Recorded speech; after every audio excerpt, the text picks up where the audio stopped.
Hey everyone, Greg Swanson with WarriorMindCoach.com. First, wanted to thank you for requesting the 11 Facts of the Mind. I hope you downloaded it, read it, and considered those. So some of those are unique, some of them aren't, but they are going to play an essential role in this next 5-part e-course that you're going to be receiving. So just to give you an overview, what's going to happen is every few days you're going to receive a part. There's only 5 parts, but I'm going to introduce it with a video. I'm going to go through a quick presentation of it, and then you're going to be able to download it and read it. This way you'll be able to read, hear, and listen to the different aspects of it, and this way you'll really be able to get into it and develop that mental strength so that you're going to be able to control your emotions and your thoughts no matter what. So again, thank you. You'll be receiving these every few days, and with that I'm going to get over the PowerPoint and start on lesson 1. Okay, so here we are, creating mental strength, how to master your thoughts and emotions no matter what. This is part 1. And the premise of part 1, and actually the whole creating mental strength, is change your thoughts and you change your life. I know you may have heard this before through other individuals, Wayne Dyer, T. Harv Eker, and a few others, but I'm going to caution you. If you're saying to yourself, oh, I've heard that, or I know that, those are some of the deadliest words you will ever say to yourself. Because when you know something, you live it. And if you're living it, you're demonstrating it. And when you're demonstrating it, you can become a master at it. But if all you did is hear it, and it's just benign information, then you don't know it.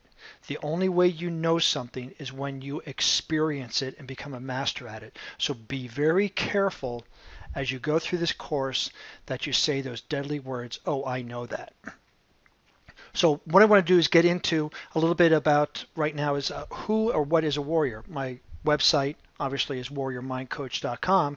And so what does that mean about a warrior? Many people think it's going to battle with swords and battle axes, and maybe figuratively that might be the case, because a warrior is one who conquers themselves mentally, physically, emotionally, and spiritually. They conquer themselves mentally by being able to put all of their attention on what's important now and be able to focus, follow one course until successful. They're able to discipline their mind and let in only the things that are going to support the life they want. They conquer themselves physically by being in appropriate shape for their tasks. They take in the appropriate amount of nutrition. They work out appropriately. So they're not bodybuilders, they're not Olympic athletes, but they are in control of their physique. When your physique is too big or too little, the physique is running you. You're not running your physique. They control themselves emotionally. They're able to use all of their emotions, all of them, appropriately to help propel themselves forward in the life that they want. They don't discount any of their emotions. They know every single emotion is important, just like every color is important, every emotion is important. But they learn how to use them to their benefit so that they can live the life that they want. They conquer themselves spiritually in that they have a time set aside for a spiritual practice to connect with their higher selves, to get guidance from that infinite mind. So that's what I like to think about as a warrior. It's one that conquers themselves in those 4 core elements of themselves. So what I want to talk about is a little bit about cause and effect. We've heard that a lot from Law of Attraction and What the Bleep and a few other, The Secret and a few other things. But the law of cause and effect is also basically a TFAR model. And in a normal individual, what this means is that your thoughts will lead to feelings, which then leads to actions which create results. Makes sense, right?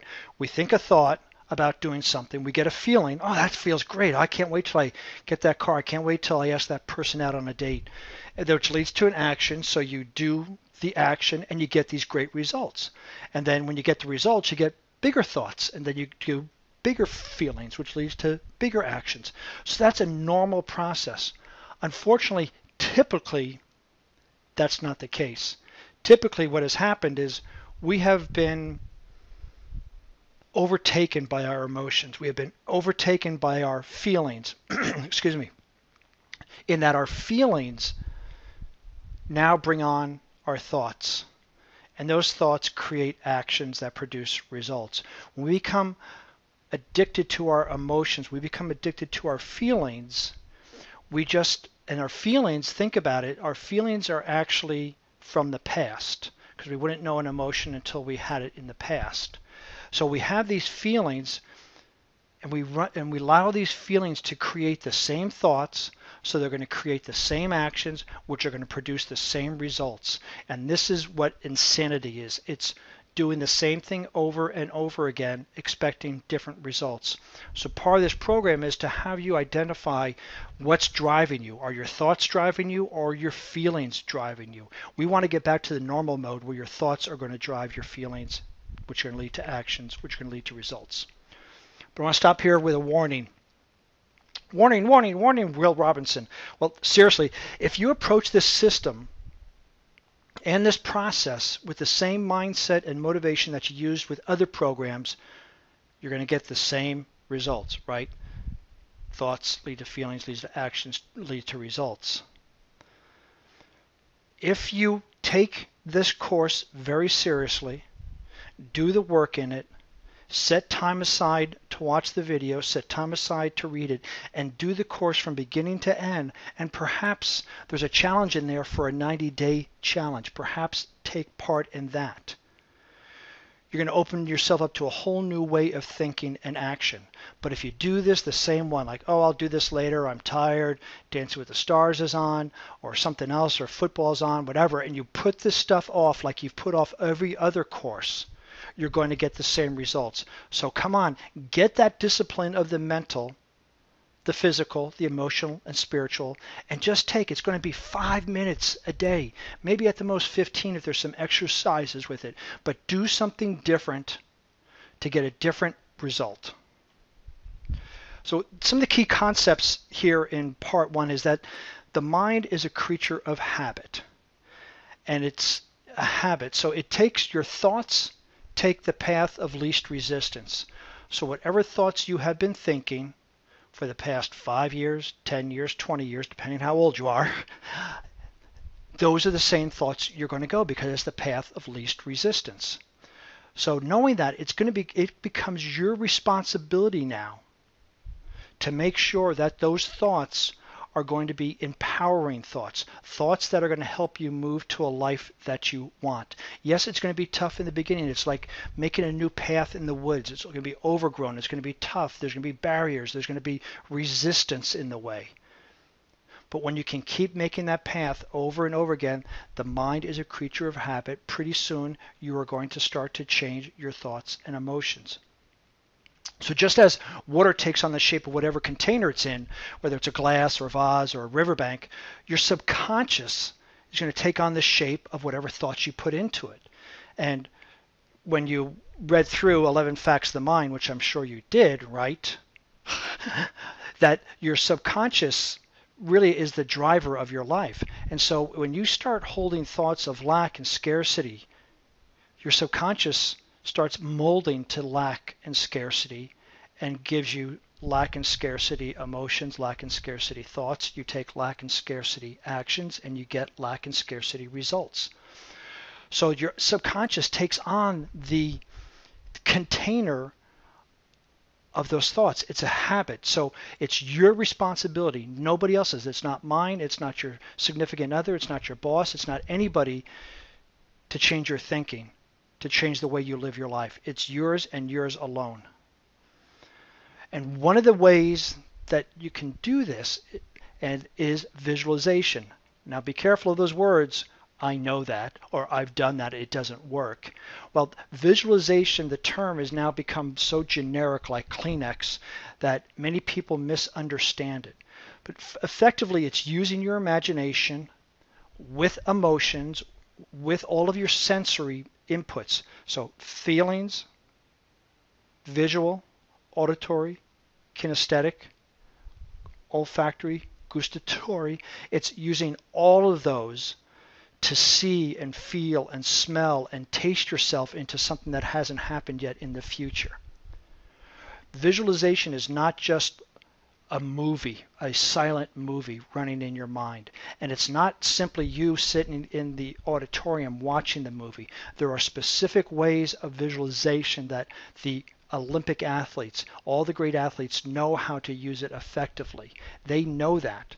But the ones who try and go, it doesn't work, hasn't mastered it yet. And again, remember, warriors are ones that masters themselves mentally. And this is part of a mental process. But think about this. I mean, this works. There is no doubt about it. There is absolutely so much proof about there that this works. But think about this. No matter where you came from, no matter how much or how little education you have, no matter what your current state in life is, you can change it. You have that power within you if you conquer yourself mentally, emotionally, spiritually, and physically. And all starts, I believe it all starts in the mind. And so when you can start to take control of your mind and your thoughts, you can start to change your life. And we've talked about a little bit about the subconscious. I'd just like to go here a little bit further. And again, if you go back to your 11 Facts of the Mind sheet, this gets into a little bit more detail of it. But your subconscious is like fertile soil. I don't know if you've ever seen any gardens that are rich and black and just, they're just oozing with nutrients.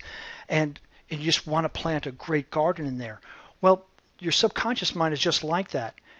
And the thing is, just like soil, it doesn't care what you plant in it. You can plant thoughts of abundance and health, and you're going to grow abundance and health. You can plant thoughts of scarcity, of poverty, of sickness, and that's what you're going to grow. You either consciously plant those seeds, or the world plants them for you. And the world is going to plant scarcity, fear, sickness, disease. It's going to plant all those seeds in your subconscious mind. And when you produce that, when you're able to look at that and then call upon your conscious mind, which is the gardener, to go clean up that mess. And that's what this course, Creating Mental Strength, is about. Because remember, everything that you want in life lies on the other side of mental resistance. And it takes mental strength to bust through that mental resistance. So with the conscious mind as the gardener, you're going to go in there and pick out the weeds and pick out the dead plants. And you're going to make room for the growing plants. You're going to make room for the plants of abundance, of health, of happiness. And when you start to do that, the stars align. Synchronicity starts to happen. When you start to tune and prune your subconscious mind, you change your energy, you change your vibration. It's been a proven fact. We all know that the universe, everything in the universe is made up of energy. And so when you're able to change your thoughts are energy, right? Fact number 1 on 11 Facts of the Mind, thoughts are real things. Thoughts are energy. When you're able to change your thoughts, you're able to change your energy. When your energy changes, your external world has to change because it's an energy shift. So when you shift that, things will happen in your life that are synchronistic. It's just a proven law. And it's wonderful when that starts to happen because it inspires me, it inspires individuals to keep working on themselves because then they're getting evidence of it in their life through synchronicity. So that brings us to the end of part 1. Remember to download Creating Mental Strength part 1, the PDF below, read through it, underline it, make some notes on it, go back and read 11 Facts of the Mind, and in a couple of days you will receive part 2. So with that, enjoy and live strong.